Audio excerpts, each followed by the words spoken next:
Joy to the Lord, all you nations. Come before him singing for joy.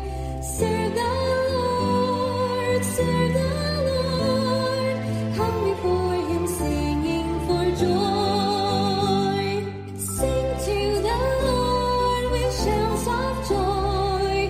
Let all creation rejoice. Come join the song of praise to our God. He is the Lord. Sa ngalan ng Ama, ng Anak at ng Espiritu Santo, Amen. sumainyo ang Panginoon. At sumaiyo rin.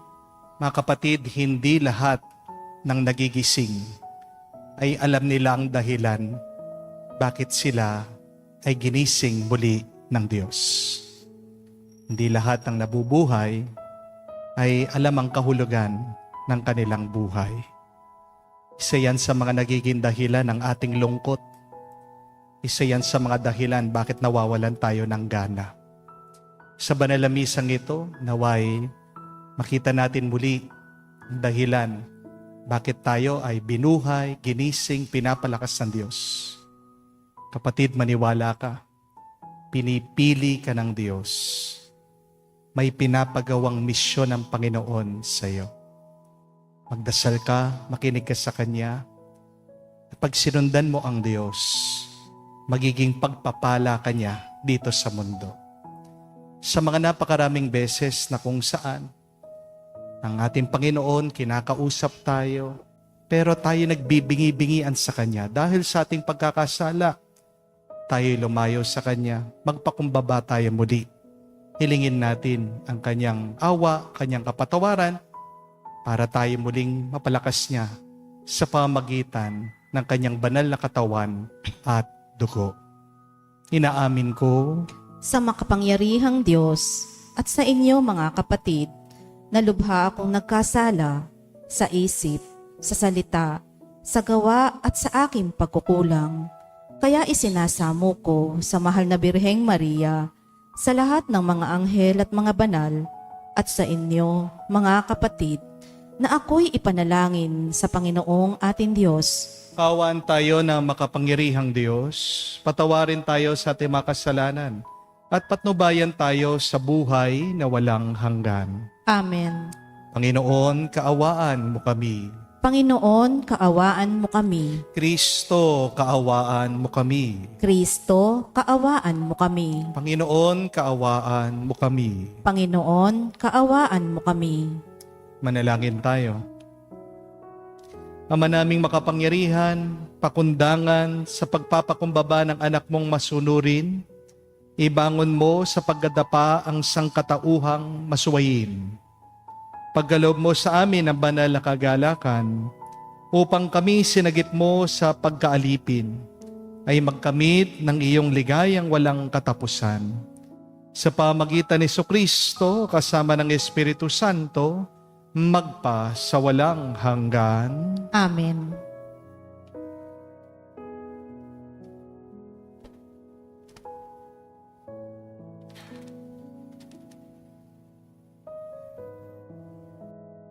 Pagbasa mula sa aklat ng Henesis. Noong mga araw na iyon, nang wala nang makain ang mamamayan, ang mga taga-Ehipto ay dumaing sa Faraon. Sinabi niya sa mga taga-Ehipto, "Magpunta kayo kay Jose at sundin ninyo ang kanyang sasabihin. Lumaganap ang taggutom sa buong bansa. Binuksan ni Jose ang lahat ng mga kamalig at pinagbilhan ng trigo ang mga taga-Ehipto. Palubha ng palubha ang taggutom sa buong Ehipto. Lumaganap din ito sa ibang mga bansa, kaya't ang mga mamamayan nila'y pumunta sa Ehipto upang bumili ng pagkain kay Jose. At lumakad ang mga anak ni Israel sa lupain ng Ehipto upang bumili ng pagkain. Laganap na ang taggutom sa buong Kanaan. Si Jose, bilang gobernador ng Ehipto, ang nagbibili ng pagkain sa mga tao. kaya sa kanya pumunta ang kanyang mga kapatid. Paglapit ng mga ito, sila'y yumukod sa kanyang harapan. Nakilala agad ni Jose ang mga kapatid niya, ngunit hindi siya nagpahalata. 3 araw niyang ikinulong ang kanyang mga kapatid. Pagsapit ng 4 araw, sinabi ni Jose sa kanila, "Ako'y may takot sa Diyos. Bibigyan ko kayo ng pagkakataong mabuhay kung gagawin ninyo ito. Ang sabi ninyo'y tapat kayo, hindi ba?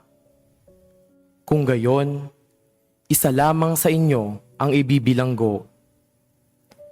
Ang iba'y magdadala na ng pagkaing binili ninyo para sa inyong sambahayan. Ngunit bumalik kayo agad na dala ang bunso ninyong kapatid.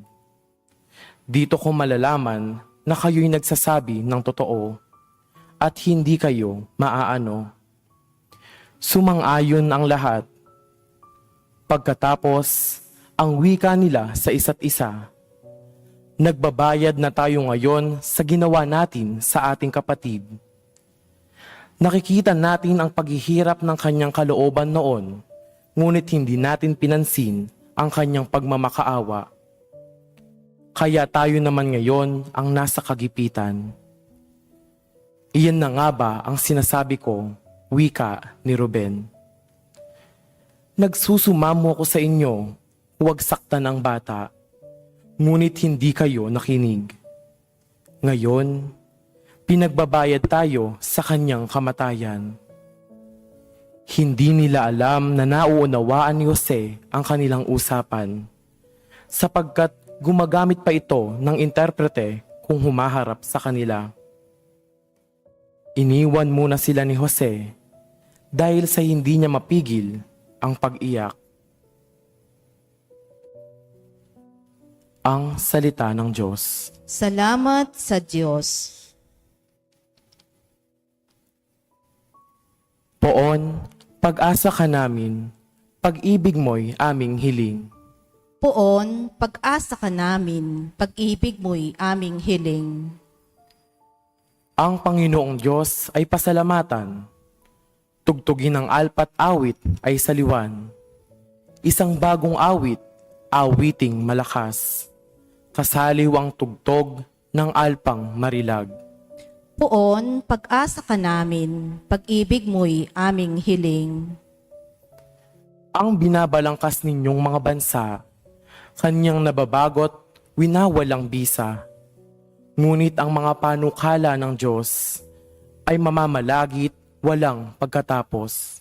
Poon, pag-asa ka namin, pag-ibig mo'y aming hiling. Ang may takot sa Diyos at nagtitiwala sa kanyang pag-ibig ay kinakalinga. Hindi babayaang sila ay mamatay. Kahit magtaggutom, sila'y binubuhay. Poon, pag-asa ka namin, pag-ibig mo'y aming hiling.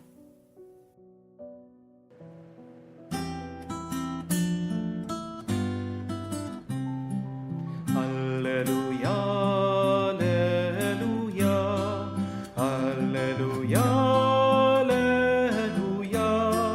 alleluia,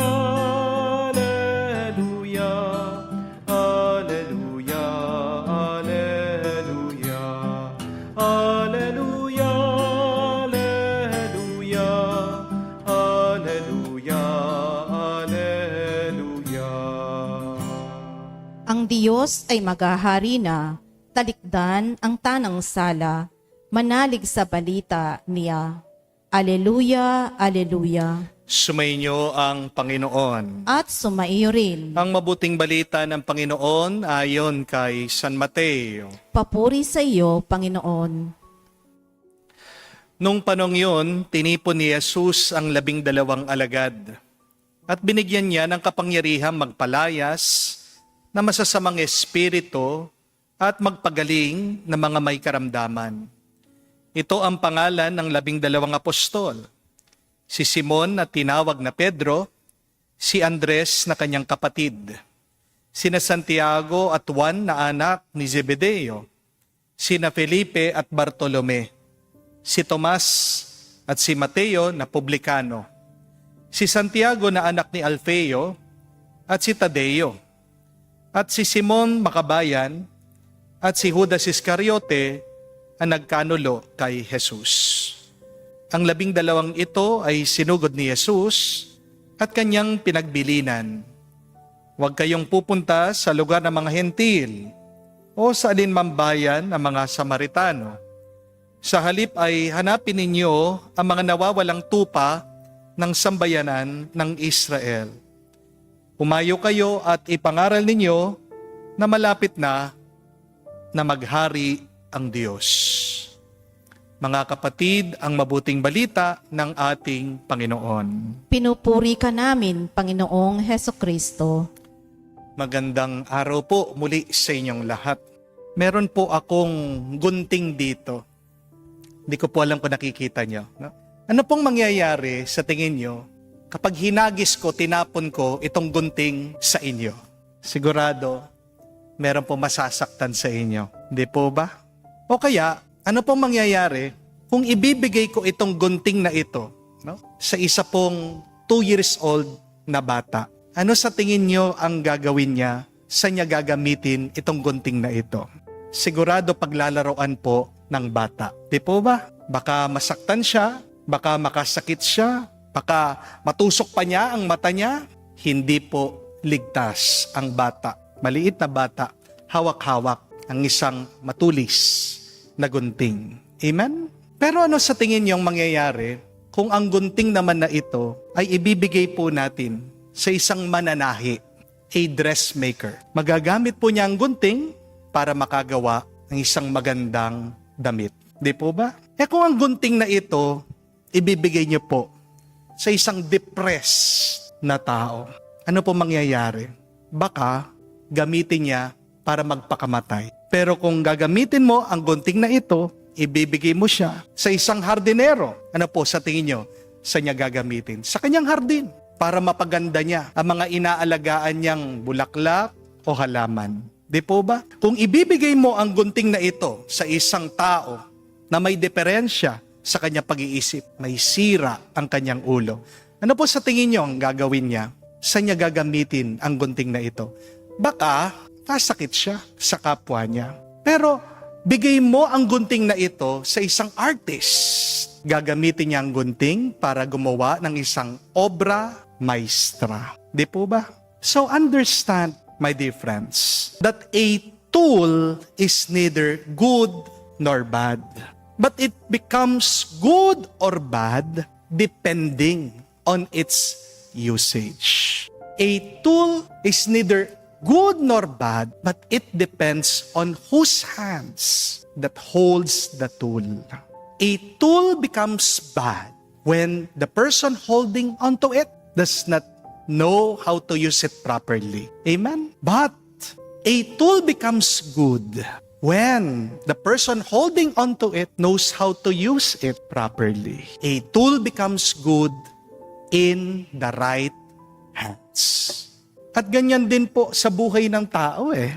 Tayo po mga tao, pag tama ang pagkagamit sa ating buhay, nagiging mabuti tayo. Pero kung hindi mo alam gamitin ang iyong buhay, masasaktan ka, makakasakit ka sa iba. Amen? Kung hindi mo alam hawakan, dalhin ang buhay mo, siguradong mawawala ka at magwawala ka. Pero kung alam mo lang gamitin itong buhay na binagkaloob, binigay ng Diyos sa iyo, napakarami mong mabubuti at magagandang magagawa. At kung ipapahawak mo ang buhay na ito sa Diyos, magiging pagpapala ang buhay mo sa iba. I want you to understand that, my dear friends. If you know how to use your life properly, your life will become beautiful. And if you allow God to hold your life will become a blessing. Balikan niyo po ang ating ebanghelyo na rinig natin na pinili ng ating Panginoon, itong 12 apostol niya. Hindi po sila perpekto. Marami din po sila mga pagkakamali. Pero sa pamumuno ni Jesus, dahil nagpahawak sila sa kamay ng Diyos. Itong mga apostol ngayon ay naging haligi ng ating simbahan. Ang kanilang buhay ay naging blessing para sa ating inang simbahan. Yes, the apostles were never perfect, and yet in the hands of God, they became good and holy people, advancing God's glory. Dahil pinahawak po ng mga apostol ang kanilang buhay, ang kanilang kalayaan sa Diyos, nakagawa sila ng mga milagro, nakapagpagaling sila ng mga may sakit, nakapagpaalis sila ng mga masasamang espiritu, napahayag nila ang salita ng Diyos at napakilala nila ang ating Panginoong Jesucristo sa napakaraming tao. Yan po ang epekto kung pipiliin nating ilagay ang ating buhay sa kamay ng Diyos. Kaya maganda pong itanong ito sinong humahawak sa buhay mo?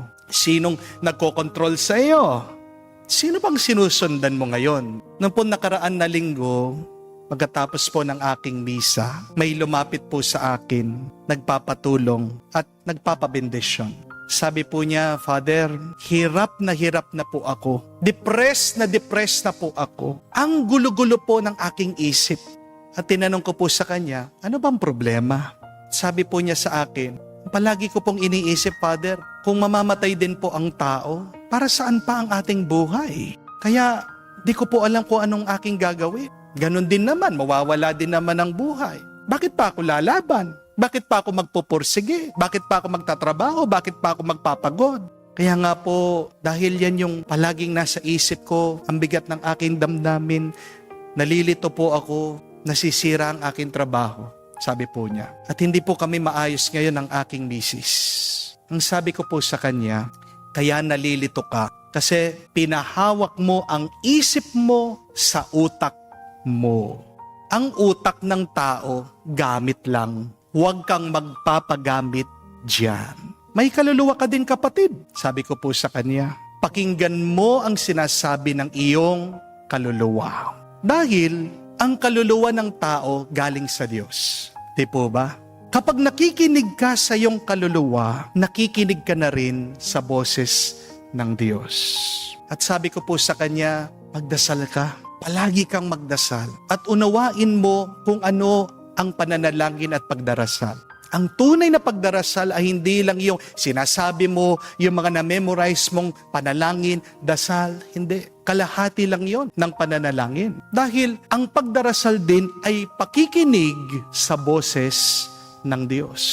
Ang problema po kasi nitong tao, para bang nagmamaneho siya sa buhay, pero wala siyang patutunguhan. Wala siyang pupuntahan. Di po ba? At ano po mangyayari kapag nagmamaneho ka, nagdadrive ka, paikot-ikot ka lang, hindi mo alam ang iyong destinasyon, hindi mo alam kung saan ka pupunta, ano mangyayari po sa sasakyan? Yan po ay mag-overheat.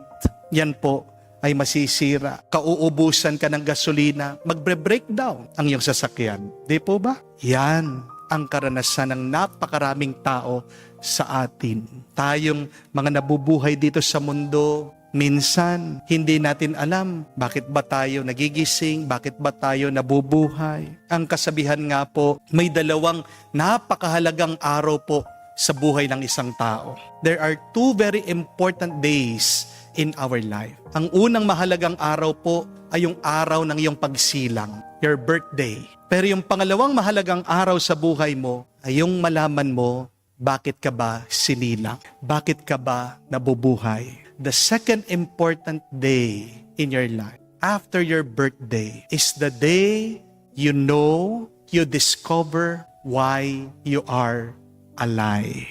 Pahalaga po na malaman natin ang kahulugan ng ating buhay. Kasi diyan mo ihuhulog ang lakas mo Kapag hindi mo alam ang kahulugan ng buhay mo, kapatid, talagang mawawala ka, mapapagod ka, susuko ka. At walang ibang makakapagbigay ng kahulugan ng iyong buhay kung hindi ang Diyos. Dahil ang Diyos ang gumawa sa ating buhay. Di po ba? You can create meaning in your life. And yet it is not you who created this life.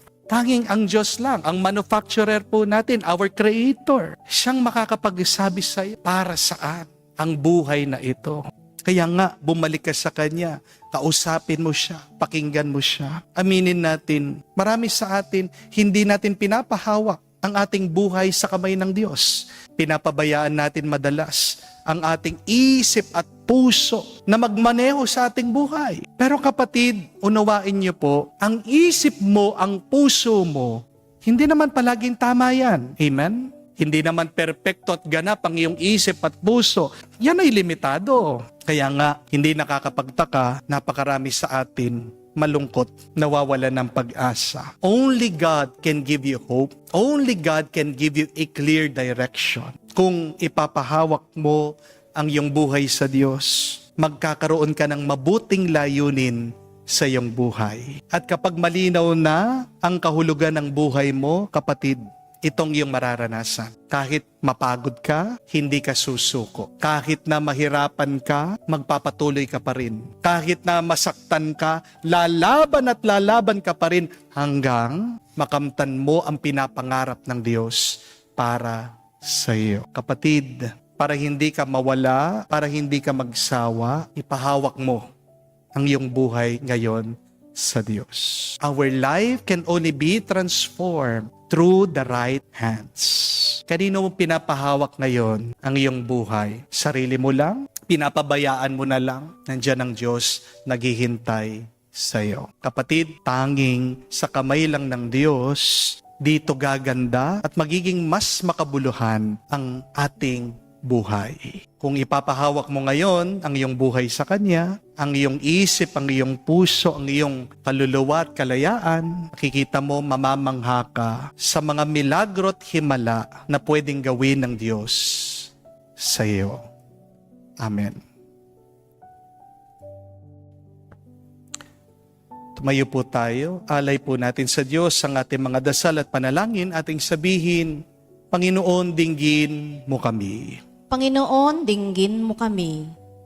Yaong mga tinawag sa simbahan upang mamuno sa sambayanan ng Diyos, naway maging matapang sa pagpapahayag ng Ebanghelyo ni Jesucristo saan mang bahagi ng daigdig. Manalangin tayo sa Panginoon. Panginoon, dinggin mo kami. Ang mga naghahangad na makita ang Diyos, naway makatagpo ng kaliwanagan ng diwa at makatugon ng buong puso sa paanyaya ng Diyos na makapiling siya. Manalangin tayo sa Panginoon. Panginoon, dinggin mo kami. Ang mga kabataan naway makilala ang tinig ni Kristo na tumatawag sa kanila sa buhay paglilingkod. Manalangin tayo sa Panginoon. Panginoon, dinggin mo kami. Sa katahimikan po ng ating puso, bangkitin natin sa Diyos ang ating mga personal na pangangailangan. Makalangit na Ama, sa iyong pagtawag sa amin sa pang-araw-araw naming buhay, hayaan mong bigyan kami ng iyong espiritu ng lakas upang bigkasin ang mga katagang Panginoon. Narito ako, nakahandang sundin ang kalooban mo. Hinihiling namin ito sa pamagitan ni Kristo, aming Panginoon. Amen.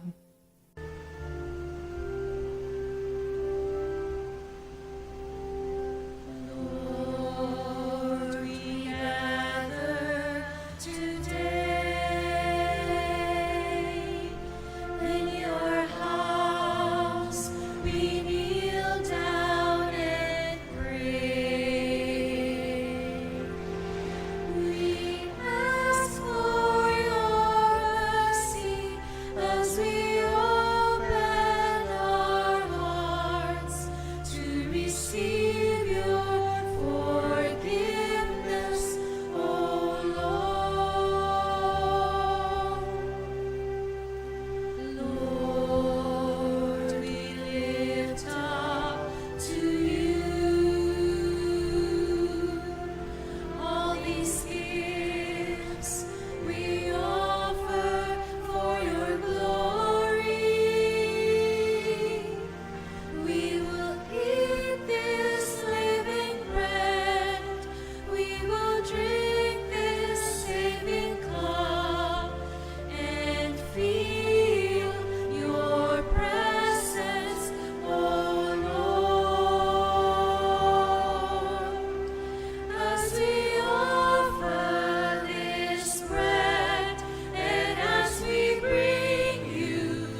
Manalangin kayo mga kapatid, para ng ating mga paghahain ay kalugdan ng Diyos amang makapangyarihan.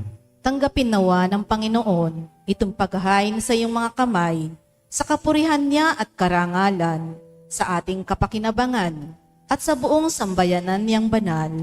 Ama naming lumikha, ang paghahain namin sa iyong ngalan ay siya nawa sa amin dumalisay, upang ito ay naging pagganap araw-araw ng aming paglipat sa buhay sa kalangitan. Sa pamagitan ni Jesucristo kasama ng Espiritu Santo, magpa sa walang hanggan. Amen. Sumainyo ang Panginoon. At sumaiyo rin. Itaas sa Diyos inyong mga puso at diwa. Itinaas na namin sa Panginoon. Pasalamatan natin ang Panginoong ating Diyos. Marapat na siya ay pasalamatan. Ama naming makapangyarihan, tunay nga marapat ikaw ang aming pasalamatan. Nasa iyong aming buhay, pagkilos at pag-iral. Sa pamumuhay namin araw-araw, tinatanawasa namin ang iyong pagmamahal. Sa pag-ibig mo pinunla sa sangkatauhan. Ang Espiritu Santo'y unang aming bigay. Ang anak mong naglagak sa amin ng katiyakan, nakalaan, mabuhay kami sa piling mo kailanman. Kaya kaisa na mga anghel nagsisiawit ng papuri sa iyo. Nang walang humpay sa kalangitan, kami nagbubunyi sa iyong kadakilaan.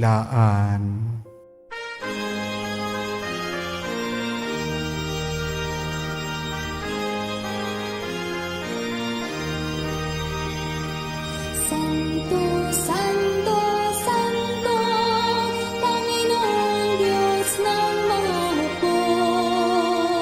Napupuno ang langit at lupa ng kadakilaan mo. Hosana sa kaitasan, pinagpalang na paririto sa ngalan ng Panginoon. Hosana sa kaitasan, Hosana sa kaitasan. Ama naming banal, ikaw ang bukal ng tanang kabanalan. Kaya't sa pamagitan ng iyong Espiritu, gawin mong banal ang mga kaloob na ito, upang para sa amin maging katawan at dugo ng aming Panginoong Heso Kristo. Bago niya pinagtiis ang kusang loob na maging handog, hinawakan niyang tinapay, pinasalamatan kanya, pinaghati-hati niya iyon, inabot sa kanya malagad at sinabi, tanggapin ninyong lahat ito at kanin. Ito ang aking katawan na ihahandog para sa inyo.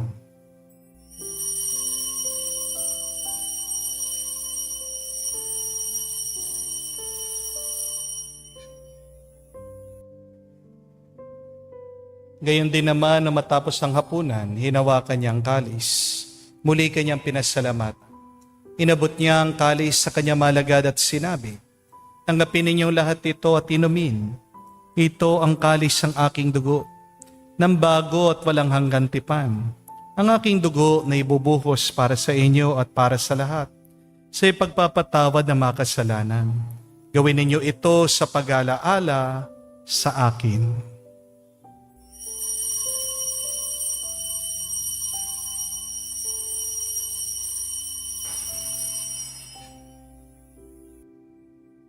Ang misteryo ng pananampalataya.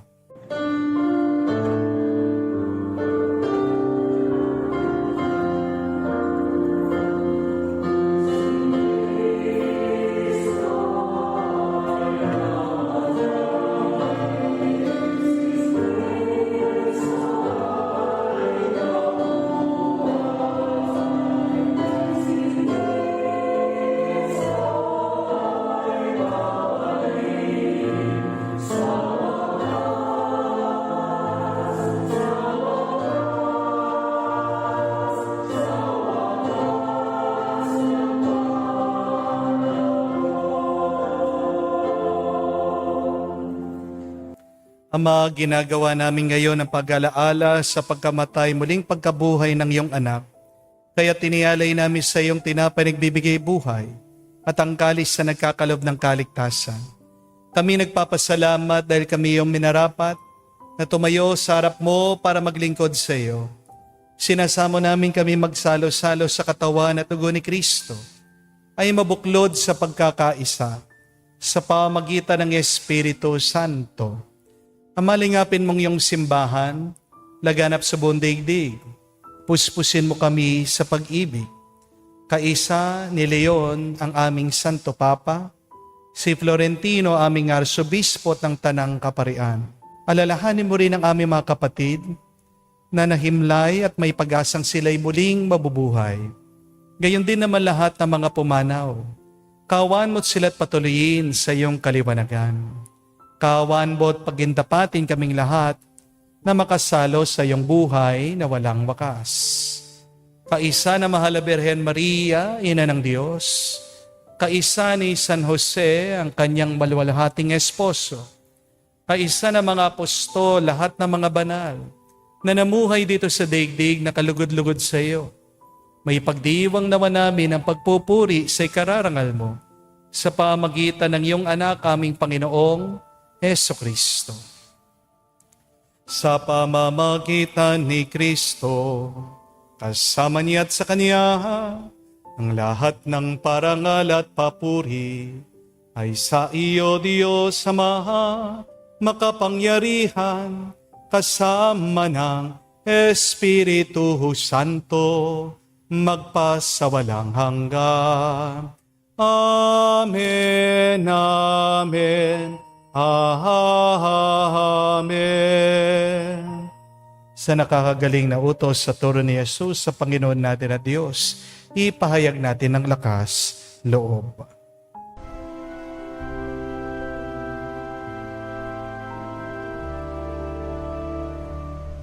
Ama namin, sumasalangit ka, sambahin ang ngalan mo, mapasa amin ang kaharian mo, sundin ang loob mo dito sa lupa para lang sa langit. Bigyan mo kami ngayon ng aming kakanin sa araw-araw. At patawarin mo kami sa aming mga sala para ng pagpapatawad namin sa nagkakasala sa amin. At huwag mo kami ipahintulot sa tukso, at iadya mo kami sa lahat ng masama. Hinihiling namin kami, Adya, sa lahat ng masama, pagkalooban ng kapayapaan araw-araw, ligtas sa kasalanan, ilayo sa lahat ng kapamakan, samantalang aming pinanabikan ang dakilang araw ng pagpapahayag ng tagapagligtas naming si Heso Kristo. Sapagkat iyo ang kaharian at ang kapangyarihan at ang kapurihan magpakailanman. Amen. Panginoong Heso Kristo, sinabi mo sa iyong mga apostol, kapayapaan ang iniwang ko sa inyo, ang aking kapayapaan binibigay ko sa inyo. Tungayan mo ang aming pananampalataya, huwag ang aming pagkakasala. Pagkalooban mo kami ng kapayapaan at pagkakaisa, ayon sa iyong kalooban, kasama ng Espiritu Santo, magpa sa walang hanggan. Amen. Kapayapaan ng Panginoon ay laging sumainyo. At sumaiyo rin. Magbigayan po tayo ng kapayapaan sa bawat isa. Piso niyo po, kapayapaan po sa inyong lahat.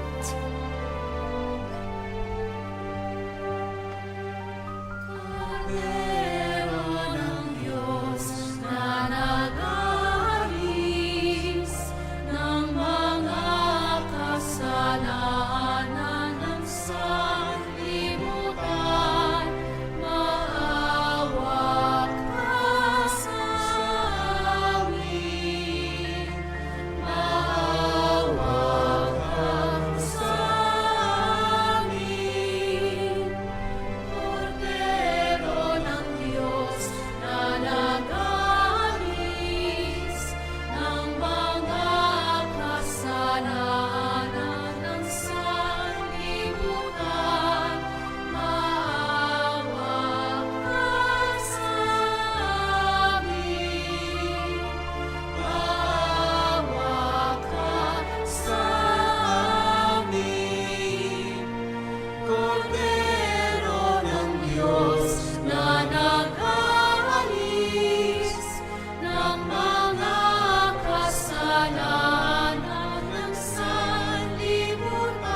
Mga kapatid, naririto ang ating Panginoong Jesucristo, ang Kordero ng Diyos.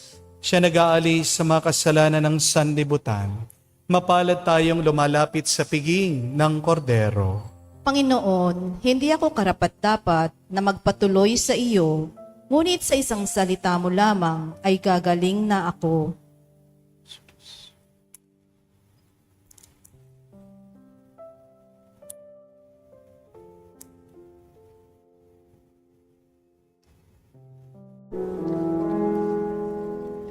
Make me a servant, humble and meek.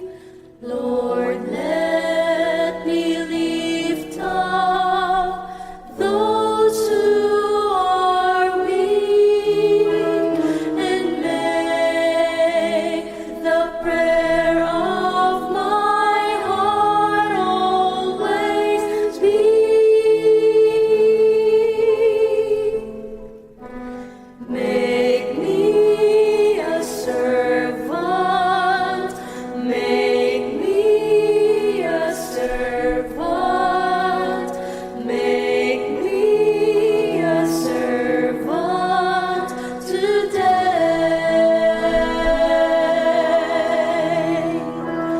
Make me a servant, humble and weak.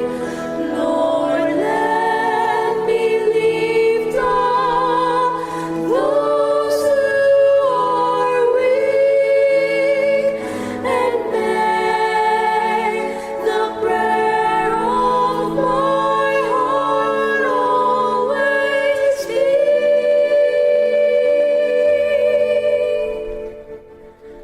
Make me a servant, make me a servant, make me a servant today.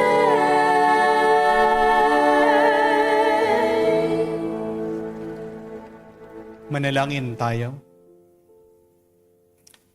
Ama naming mapagmahal, kami iyong pinapakinabangan ay loobin mong laging lumingon sa pinanggalingan nang tinanggap namin ngayon para pagsaluhan sa pamagitan ni Jesucristo kasama ng Espiritu Santo magpa sa walang hanggan. Amen.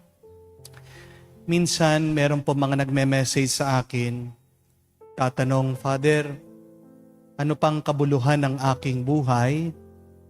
Ngayon nalaman ko na may iba palang aking mister. Meron pong isa nag-message din sa akin, Father, may kahulugan pa ba ang buhay ko? Ngayong ako'y nakaratay na lang sa kama, may sakit, hindi gumagaling. Meron din po mga iba nagsisik ng advice sa akin kung anong kanilang gagawin. Hindi nila alam kung paano sila mag-uumpisa dahil sila ay nasugal, naubos ang kanilang mga inipon at nagkabaon-baon pa sa utang dahil po sa online gambling. Sila po ay natetempt na magpakamatay. And I respond to that by saying that the meaning of our life does not depend on our situation. But the meaning of our life always depend on God. Kahit ano pang iyong nararamdaman, kahit ano pa ang iyong kalagayan, wala dyan ang kahulugan ng iyong buhay. Di ibig sabihin, pag ikaw ay naghihirap, palagi ka na lang mahirap. Di ibig sabihin, pag ikaw ay nalulungkot, may sakit, palagi ka na lang malungkot at may sakit. Makikita natin, matutuklasan ang kahulugan ng ating buhay, ang ating tadhana palagi sa Diyos dahil siya ang may gawa sa atin. So there is a meaning in our life despite of our pains, our problems, our challenges. Because we have a God who created us. Kaya nga, tigilan niyo po, tinitignan yung mga problema niyo, tumingin kayo, bumalik kayo ng tingin, pagmasdan nyo, tuon yung inyong sarili sa Diyos. Buksan nyo muli ang inyong mga tenga sa pamamagitan ng pananalangin. Tanong nyo araw-araw, what is my purpose? What is the reason for my being? Pagkatapos nyo pong magpasalamat na kayo ay binuhay ng Panginoon, tanong nyo, Lord, anong kailangan kong gawin ngayon? Ako po palagi kong tinatanong yan bago man ako gumawa ng homilya. Panginoon, ano bang mensahe mo para sa iyong bayan? Dahil alam ko po, ang kahulugan ng aking buhay ay maging bibig ng Panginoon para sa kanyang bayan. Alam ko po na binuhay ako muli ng Panginoon para maging kamay ng Panginoon para ipagkaloob ang kanyang katawan at dugo sa kanyang bayan.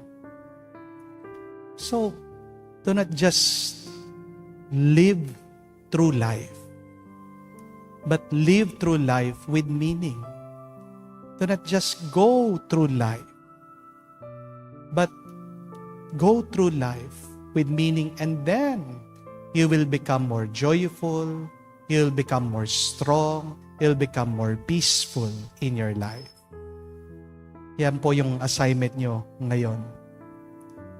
Pagkatapos nyo, pasalamat sa Diyos, tanongin nyo, Panginoon, para saan pa ang buhay kong ito? Para saan pa ang lakas na pinagkaloob mo sa akin?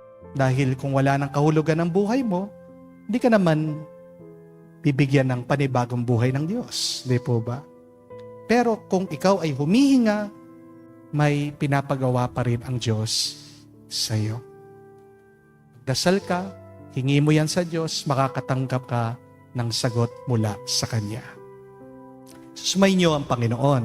At sumaiyo rin. At kayo'y basbasan ng Diyos, makapangyarihan sa lahat, sa ngalan ng Ama, ng Anak, ng Espiritu Santo. Amen. Ang ating misa ay natapos na. Pumayo kayo sa kapayapaan ni Kristo. Salamat sa Diyos.